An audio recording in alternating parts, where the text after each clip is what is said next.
आम्ही जमिनी विकायला लागलो आणि काय शहाणपणा करायला लागलो.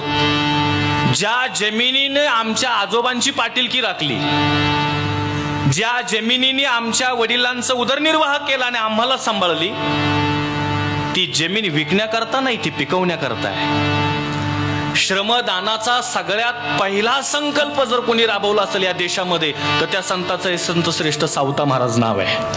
आम्ही आता सरकारच्या नादी लागलो. मुद्दा एवढा एकच मांडायचा आहे मला की त्या संतांनी प्रामाणिक जीवन जगलंय आणि त्यांचा वंश सफल केलाय.